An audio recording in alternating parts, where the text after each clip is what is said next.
बातमी आहे नांदेडमधनं। इथं जिल्ह्यातल्या बिलोली इथल्या क्रीडा संकुलाचं बांधकाम प्रशासकीय अनास्थेमुळे गेल्या 5 वर्षांपासून रखडलंय।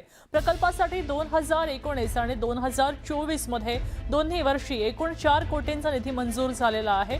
मात्र सार्वजनिक बांधकाम विभागाच्या नियोजनात शून्य कारभारामुळेच काम ठप्प झालंय असं कळतंय।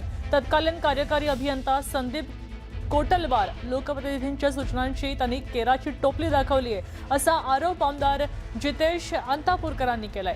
क्रीडा संकुलामध्ये इंडोर गेम्स, पाणी पुरवठा आणि विद्युतीकरणाची कामं सध्या अपूर्ण आहेत आणि देखभाली अभावी इमारतीचे दरवाजे आणि खिडक्या तुटून पडलेल्या आहेत।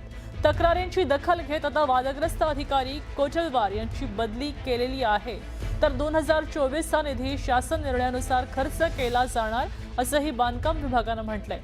मात्र प्रत्यक्षात क्रीडा संकुलाचं काम कधी सुरू होणार हे पाहणं महत्त्वाचं ठरतंय।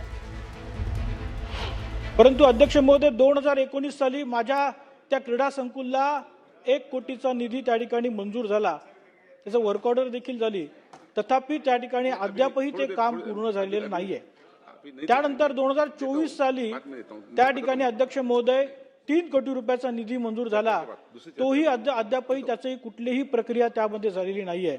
आणि अध्यक्ष महोदय याला सर्वस्वी जबाबदार हा सार्वजनिक बांधकाम विभागाचा कार्यकारी अभियंता संदीप कोटलवार आहे। अध्यक्ष महोदय त्या व्यक्तीला त्या समितीचा अध्यक्ष असल्याने त्यांना आम्ही त्या ठिकाणी बैठकीसाठी कॉल दिला होता, तो आतापर्यंत एकाही बैठकीसाठी त्या ठिकाणी उपस्थित राहिलेला नाही। आता तरी पूर्ण काम व्हावं अशी आमची सर्वांची इच्छा आहे। जर काम होत नसेल तर आम्ही तीव्र आंदोलन छेडणार आहोत, ज्येष्ठ नागरिकांकडून आम्ही सांगतो। आणि तसेच आम्ही आमच्या सेवाभावी संस्थेकडून सुद्धा वारंवार तक्रार केली आहोत या कामासाठी, पण अजूनही मंजूर झाले नाही। तरी आमची सर्वांची इच्छा आहे की काम तात्काळ सुरू व्हावं। जर होत नसेल तर आम्ही आंदोलन छेडू। तात्काळ काम सुरू करावं स्टेडियमचं, आणि जेणेकरून ग्रामीण भागातील खेळाडू तयार होतील। मी एकेकाळचा माझे बंधू आम्ही नॅशनल खेळाडू आहोत कबड्डीचे, तर पटकन काम व्हायला पाहिजे अशी माझी आणि माझ्या गावकऱ्यांची इच्छा आहे।